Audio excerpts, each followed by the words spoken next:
It is such a good time to be a dividend investor. There is so much good news coming out recently around dividend investing, investing for dividends, passive income, and cash flow. And I want to share some of that good news today because it applies to me, but I also believe a lot of this news probably applies to some of you out there.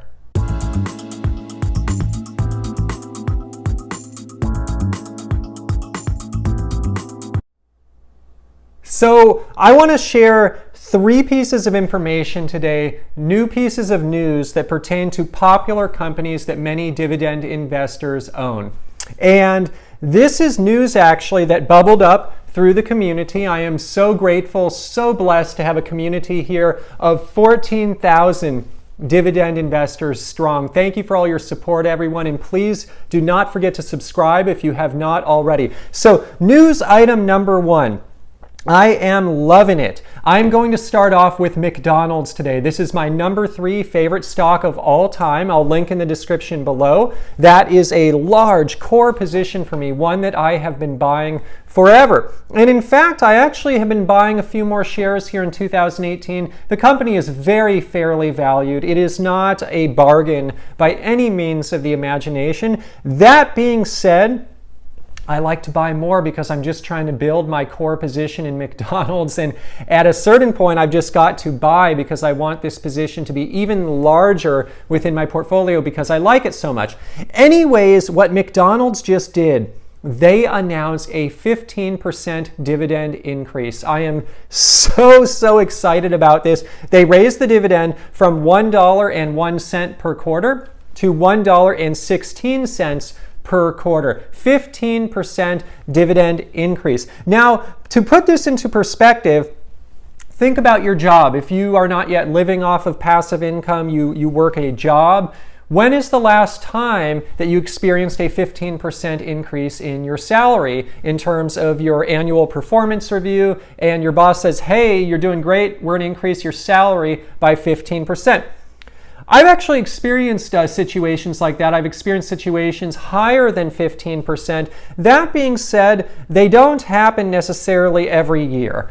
And in most jobs, most people out there, I imagine this is not a routine thing that is happening each and every year. Now, by contrast, when instead of being an employee, you are an investor and you happen to own a world-class company like McDonald's that likes to reward its shareholders because of their great performance, when you're in the shareholder class, it's possible, and it's possible to not only receive these raises, these increases, but to receive them for doing nothing. And that's what I'm so excited about here. Literally, I own McDonald's. I honestly don't check up on it that much these days because it is tried and true. I have done so much analysis on it. I'll link to the video below where I did an analysis on it for all of you to see. And just like that, just for being a shareholder, just for owning this company, I get a 15% raise. How cool is that? It is so exciting, so motivating. Here's what it means in dollar terms. So when I bought this stock, I've been buying since 2011, and when I first started buying, it was at $73.53. Since then, it has gone up to $166.41. In terms of capital appreciation alone, between 2011 and 2018, on my first tranche of shares at least, I am up 126%. I've enjoyed 126% gains in terms of capital appreciation. Just amazing. And I don't invest for capital appreciation, but the exciting byproduct of all of this is capital appreciation reflects a well-managed company. And McDonald's is surely a well-managed company. They've been doing really well. The capital appreciation is a byproduct of that. And for a dividend investor like myself, someone that invests for cash flow, it's always nice to see that capital appreciation because oftentimes dividend increases come along with it. And just that is just what happens. So when just before this increase, my annual dividend was $4.04 per year. If I take that, I divide by my initial purchase price of $73.53, my yield on cost, just easy, simple yield on cost, not counting reinvested dividends, was a 5.49%. However, thanks to the gift that McDonald's gave us shareholders, this 15% increase, my annual yield is now 464. And if I take my 464, I divide by my first tranche purchase price of 73.53, my yield on cost now is up at a 6.31%.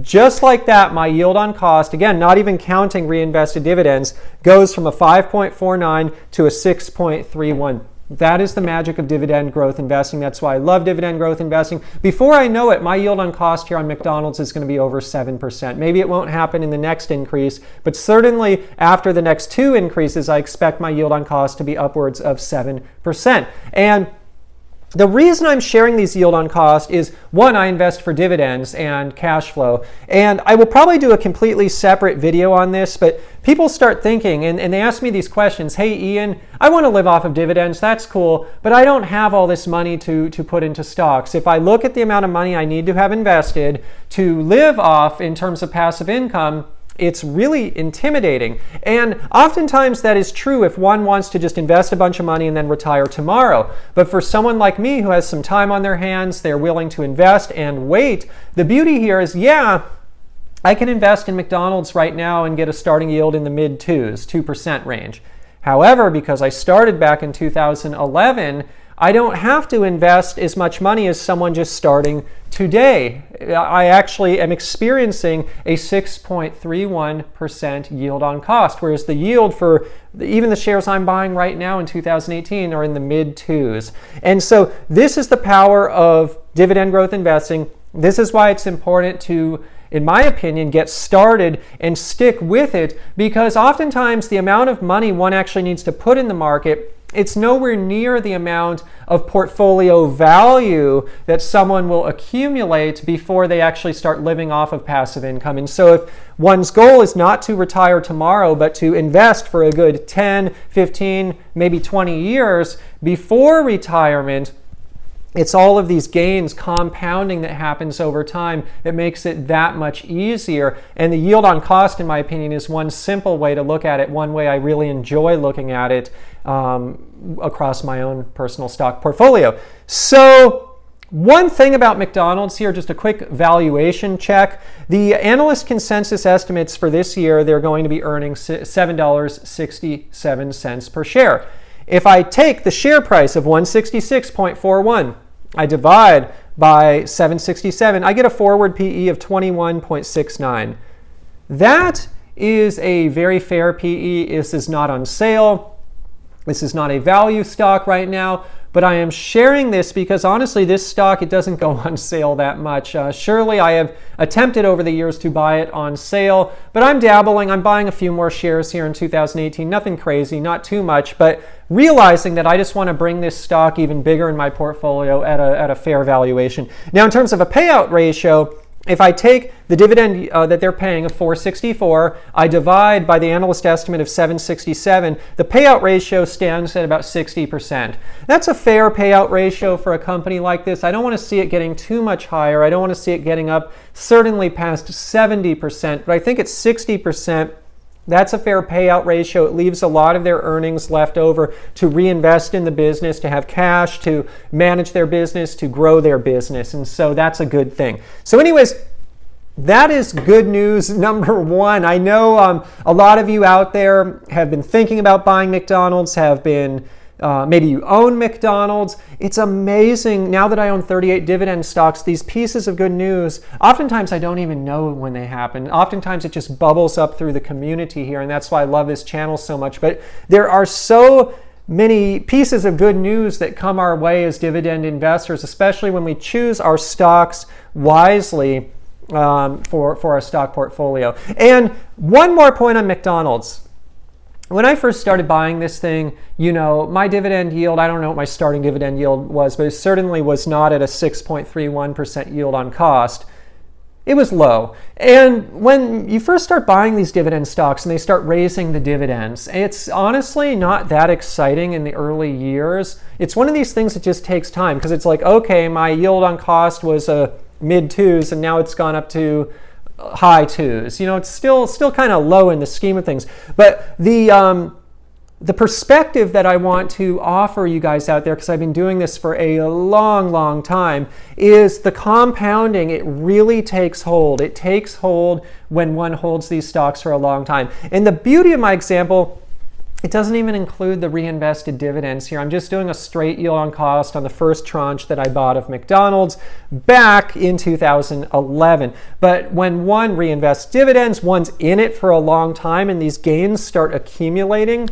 All of a sudden, when this news comes your way, hey, McDonald's raised the dividend 15%, and that's on top of like 5 or 6 of these that you've already experienced, the compounding, it really starts taking hold, not only in yield on cost, but just on portfolio-wide cash flow. And so that's just the perspective I want to offer to folks out there who might just be getting started. It might be a little discouraging. Hey, my cash flow, it's not that high. Year 1, year 2, year 3, maybe even year 4 or 5. Just wait when you're at year 10 or more, in my opinion at least, with a really strict, disciplined, smart strategy, it really starts compounding, and it's so, so amazing. So anyways, that's news number 1. News number 2, I am really thankful. I have a subscriber here that asked me a question, and I didn't even know about this until the subscriber asked the question. But bam, Coca-Cola. Love this company. I have been invested in it. I'll link below in the description. I've got a video on it, and it's a core holding of mine. I don't know where it ranks. I've shared my number 1, 2, and 3 favorite stocks. Number 3 is McDonald's. I don't know where Coca-Cola stands. I'll tell you, I put a lot of money into this company, a lot of money, but I haven't been buying in the last, I'd say, 3 years. I've been reinvesting dividends, but the reason I haven't been buying is, look, they sell a great product, they got a great brand, but it's a legacy product, and it's a product that has declining demand over time because consumers are really health conscious these days. Hey, I'm a good personal example here. I'll link in the description below. I had some health stuff I had to deal with as it pertains to acid reflux, and I had to remove certain things from my diet, such as acidic foods and beverages, these types of carbonated beverages. And so unfortunately, I haven't had a soda now for years, although I invest in the soda companies. You know, I own shares in Coca-Cola and Pepsi as well. And Pepsi, by the way, is my number 2 favorite stock of all time. Anyways, I think other consumers are kind of like me, whether it's for a particular medical reason or whether it's for a particular health reason. They're just abandoning carbonated beverages, sodas of the sort, or making it more of a luxury, something that they're like, hey, I'll have this once in a while. And so we've got some of these Diet Cokes in the house, but honestly, we're parents. We have 2 kids, and so sometimes if my wife wants a little caffeine, she'll have a Diet Coke like once in a while. So we got a few of these in the house, but more or less, we don't really drink soda. And so the great news, well, before that, that's why I haven't been buying more Coke. They just haven't been innovating. Whereas with Pepsi, I actually bought Pepsi in 2018. I'll link in the description below. Got a great video on that one. I love Pepsi. Soda is not a huge part of their business anymore. I mean, it's a huge part, but in the scheme of things, they're snack foods. The other parts of their business, the Frito-Lay division, they've got Gatorade, they've got Quaker Oats, all that good stuff is far bigger than Pepsi Cola. And so Pepsi, so much more diversified. Love the company. Number 2, Coke, just in my opinion, can't compete head to head with them, or at least that's how it was before some of this recent news. Now, for that reason, I haven't been adding more to my Coke position. I have got a big position, but even, in the olden days, maybe I would have said like, hey, Ian, what's your number 5 favorite stock? Because I've done my 1, 2, 3, 4. Would it be Coke? Probably not, but it might be there in 6, 7, or 8. But recent years, it's probably not even top 10, just because I felt that they weren't innovating, just not getting anywhere. Anyways, now they're breaking back into my top 10. I would rank them somewhere between maybe a 6 and 10, somewhere in there. I'll keep going down the list in future videos. But here's the deal. If you are, I've got a lot of subscribers from the UK. I love you guys. London, probably my favorite city in the entire world. Costa Coffee.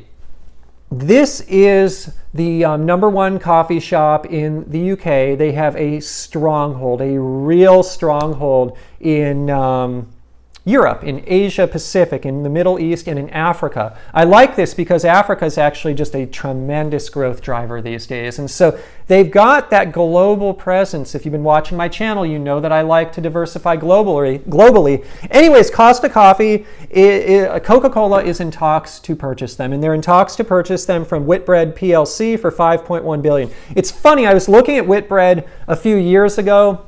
Should I invest in this company? Should I not invest in this company? And honestly, the reason I was looking at them was because of Costa Coffee.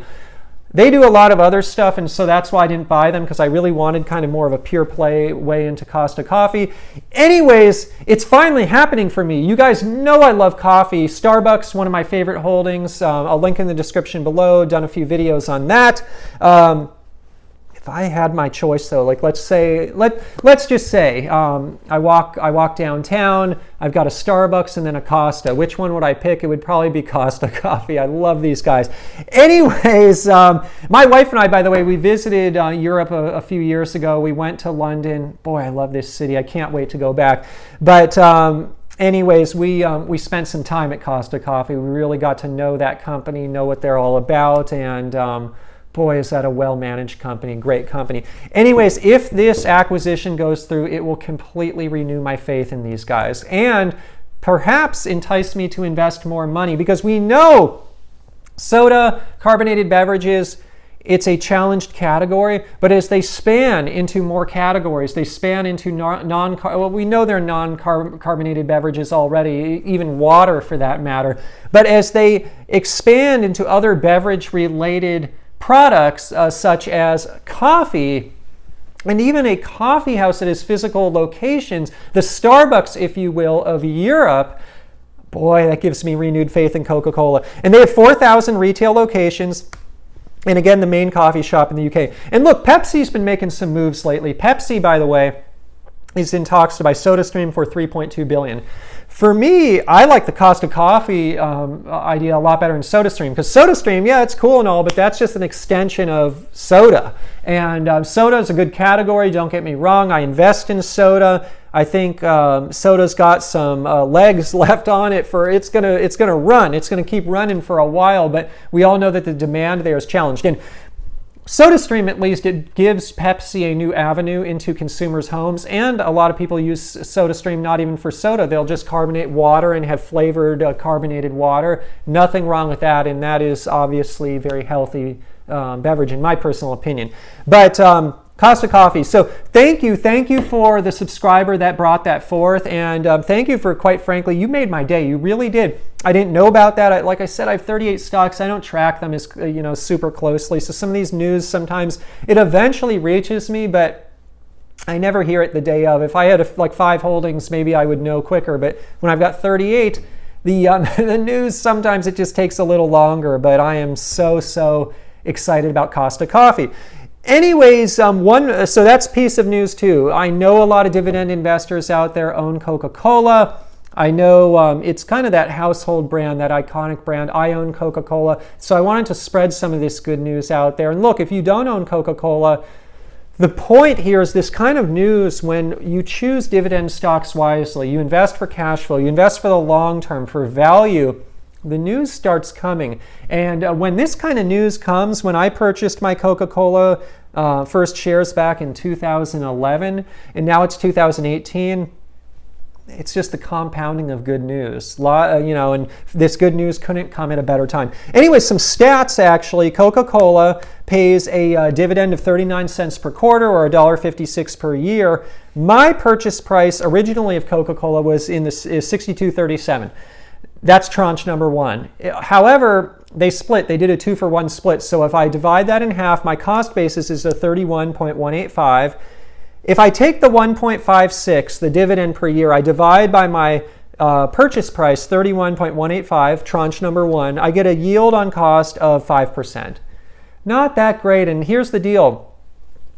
Like I said, Coca-Cola, it's not really matched my expectations. In fact, right now it's at 45.68.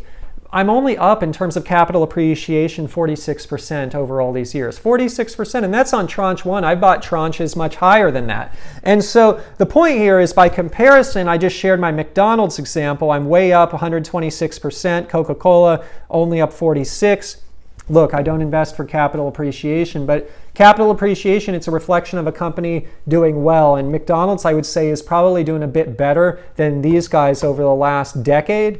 That being said, maybe there's a contrarian way to look at this. Maybe because McDonald's has run a lot, Coca-Cola has not, maybe there's more time left for me to accumulate some of these shares on the cheap. That said, I don't know about that, because the overall analyst estimate for Coca-Cola this year in terms of earnings is $2.08.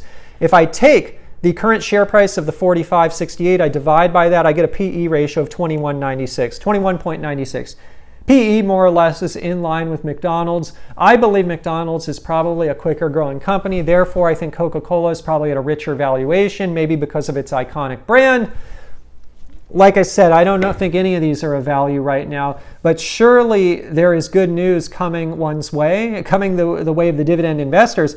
And it doesn't matter if a stock is of value or not once you own it, quite frankly. And this is another part of the story. Once you own these stocks, fine, let them, other than increased dividends, it's nice to have lower share price to reinvest dividends at lower levels. But that said, once you've done your buying, hey, nothing wrong with a stock fairly valued. It surely adds a nice little cushion to one's portfolio and makes us all feel really good. And when you own 38 stocks like I do, there's always something on sale. So McDonald's and Coca-Cola, they're not on sale right now, but there are other stocks, and so it's all good. Anyways, I got renewed faith in these guys. So one other thing I want to mention, piece of news number 3. So the same subscriber that let me know about this Costa Coffee acquisition, man, I love that, also imparted another piece of news. And this one I have not investigated in as much depth, but I get questions here all the time, so I want to bring this up. Hey, Ian, do you invest in the cannabis industry? What do you think about that?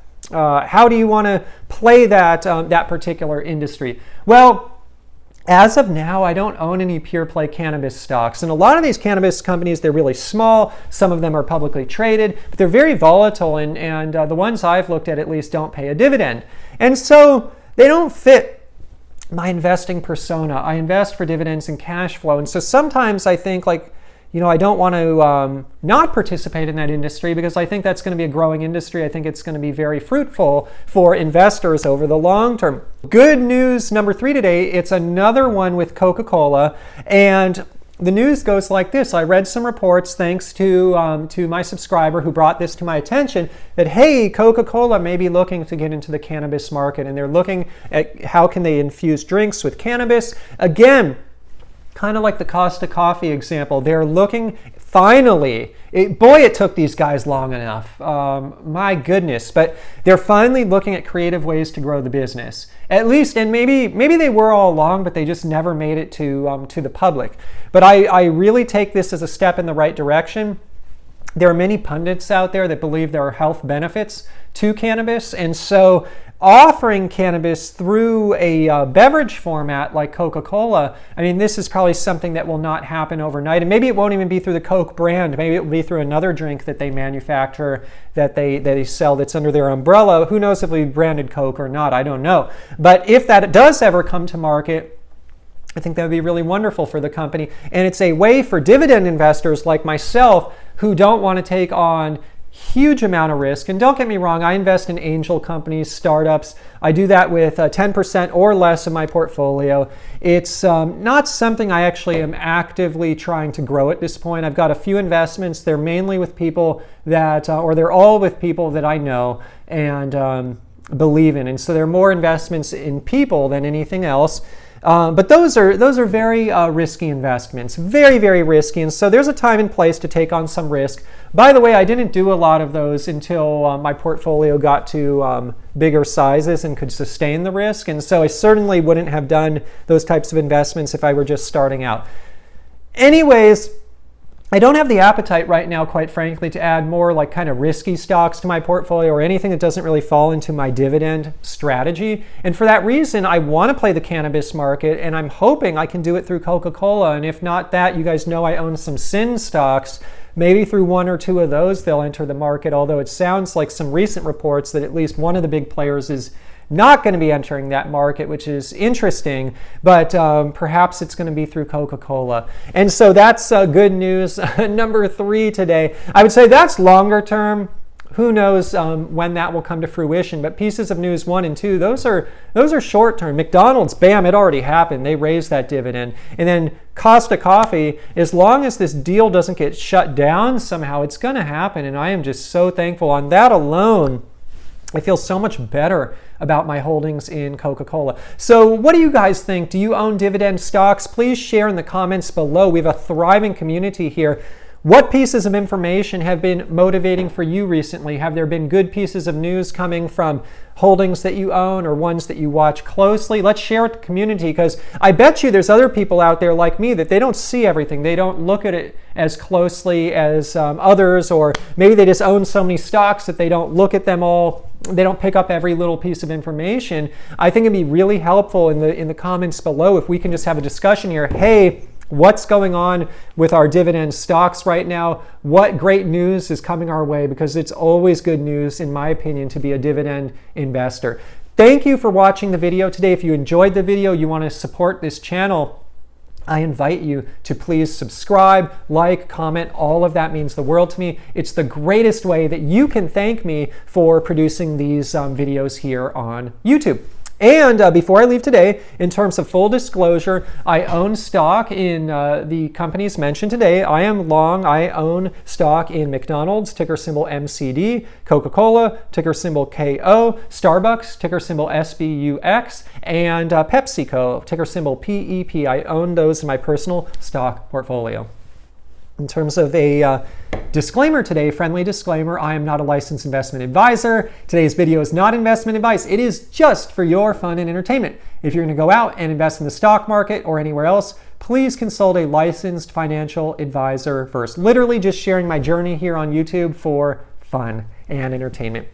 Thank you again for being part of the PPC Ian community. 14,000. We are 14,000 strong. Let's support each other in our quest to drive massive cash flow that we can use to pay our bills, cash flow that comes while we are sleeping. I will see you in the next video.